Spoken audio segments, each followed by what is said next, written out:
Hello ladies and gentlemen, welcome to, I think this should be the first video on the channel, or like first actual video. I am introducing my brand new car that I just bought.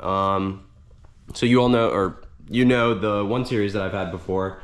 It's a 2008 128i, 6-speed. I haven't done really all that much to this car, just, I mean, we have a digital rearview mirror, just some like the shift boot, the e-brake boot, and that's pretty much it. We've pretty much kept this car entirely stock just because it's, I mean, it's a daily. It's what I drive on every day. But this car that I bought, we're gonna be doing some good things too. We've already done a few things. We did a few things today, which you'll see in the video. But yeah, I'm really excited for this car. Right now, it's mechanically amazing, knock on wood obviously, but cosmetically it needs a lot of work, and hopefully I'll document this whole process. But yeah, I'm really excited to where this car will go and just how we can absolutely transform this car. So please welcome my brand new to me BMW M Roadster. This is a 1999 Z3 M Roadster. So it's the Z3 body and chassis, but has the M3, the E36 M3 engine, so the S52. It has around like 250, 260 horsepower, and it has around that same amount of torque. It's very, very torquey, and you're sitting in 5th gear on the highway and you put your foot to the floor and it just doesn't stop pulling. Like in the 1 Series, the 1 Series has a very comparable horsepower, but it's nowhere near the amount of torque. It feels like it's almost half the torque that the M has. So yeah, I am very excited for this car. It's very small. I mean, being 6'2", I almost barely fit in this car. My excitement for this car and how much that it can improve is like off the charts. I can't even explain it with words. So today you'll see in the video, but we installed this dash cam from Red Tiger. Obviously we want to make sure that if anything happens with this car, we get it on video. And obviously, I mean, it's a dash cam, you guys know what it does. We also installed the e-brake boot and shift boot, also from Redline. I believe it's the same stitching as the 1 Series, but it's just brand new. The video will show, but the old shift boot and e-brake that were in it were the original to the car. So it's 27-year-old leather, and it was super crusty. It was super hard, and getting it into 5th gear, you could almost not get into 5th gear. It was insane. But yeah, that's pretty much all we did today. We wired up a few other things. The Estral blue color, it absolutely pops when the car gets washed. Obviously, I mean, that was the first time that we had washed the car since we bought it, or I bought it in December, like mid-December. I believe it was the 14th of December. We drove all the way to Tennessee and bought the car, and then drove it back and had 0 problems driving it back. 4.5-hour drive, no problem at all. So, which was very surprising. We thought that we were gonna have a problem, or just, we didn't know whether we were gonna have to drive it back or if we were gonna have to trailer it back. We just didn't really know. So I'm very glad with how it turned out and that it was able to make it all the way back with no problems. We just put on these brand new Continental Extreme Contact Sport 2s. The tires that were on it before were around 6 years old, so they didn't have all that many miles on them, but being 6 years old, we just wanted to make sure that the tires were like actually able to grip well. Even from just replacing the tires, you could noticeably tell a difference. So yeah, I'm really excited with how this car is going to go. Obviously, there's a few things wrong. There's a bunch of things wrong with this car cosmetically. As you could probably see from the hood, the paint is really bad. Like, there is this huge hole right here that we've replaced, or that we've covered up with putty, or from a touch-up kit, and we'll end up spraying the touch-up paint on there to fix it. The headlights, they're really yellowed out, so we need to do we just need to sand them down and then clear coat them, which we also need to do the 1 Series, but that's a different problem. The whole front bumper, you can see here, it's super cracked, and all the paint is just, it's not good. I mean, you'd expect it from a 27-year-old car. I mean, it's from the late 90s. I understand, but yeah. Anyways, the rear quarter fender, it's not good. It's really bad. It's really rough. It has little to no paint right here. I mean, you can just literally tell from the trunk to the fender just how different the change is in color.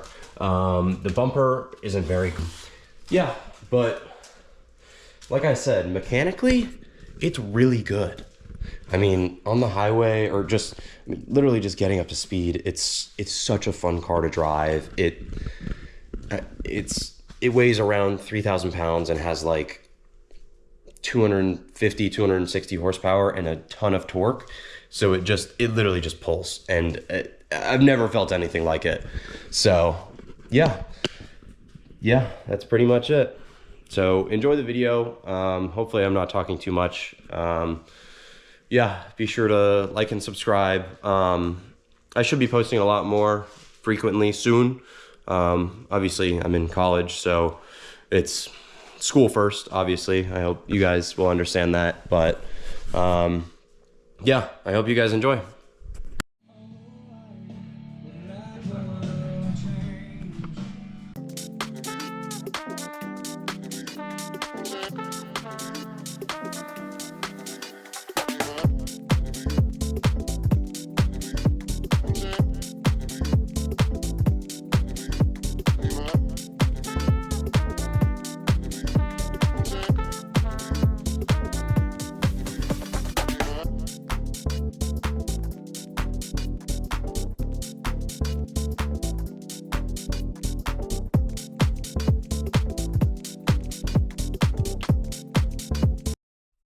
So we purchased the e-brake boot and shift boot from Redline Goods, which we had purchased before, or we purchased from them before for the 1 Series shift boot and e-brake boot. And it's such an easy thing to do. It takes probably 20 or 30 minutes, and it goes from like this super old crusty leather, super old and crusty. It's like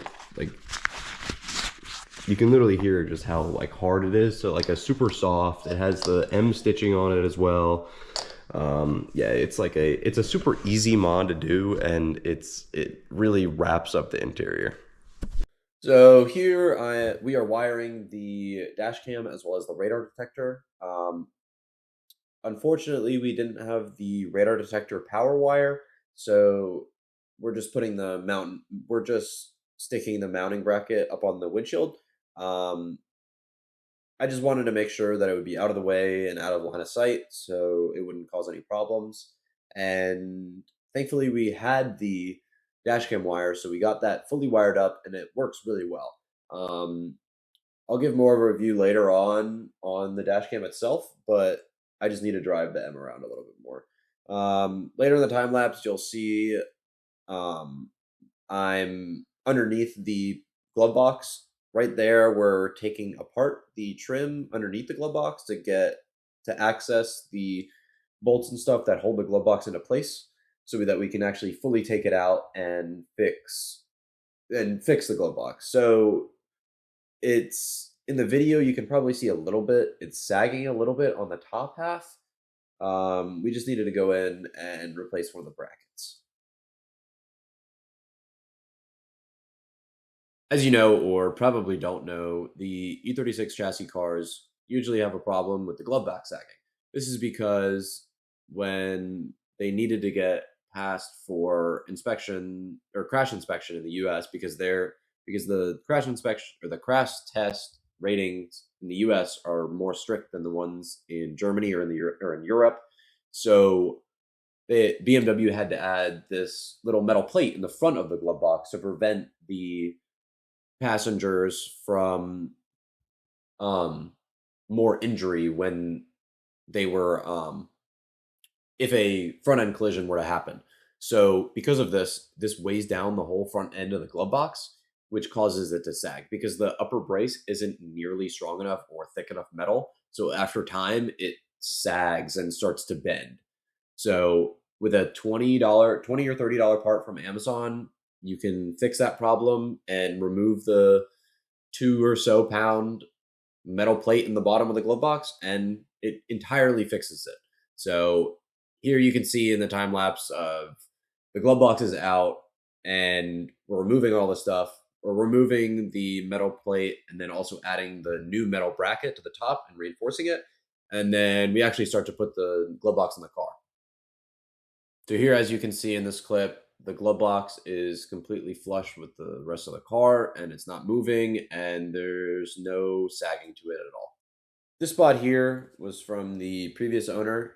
He told us when we were buying the car that a tree had fallen on the hood and hit the car and caused the paint to pretty much crack and then fall off, as well as dent the hood. So we are putting on this putty that should harden. You can see it in the intro as well. It's like the little gray spot right in the front of the car. This is to flatten out the little area so we can use the touch-up paint we also purchased, as well as the clear coat to fix this little hole. It should be done in the next few days. We just needed to wait until the putty would fully harden and we could sand it down enough and go. We actually did not have enough. We didn't have a high enough grit sandpaper to make it fully smooth, which we really wanted to do to make sure it would actually look pretty decent and it would actually look good.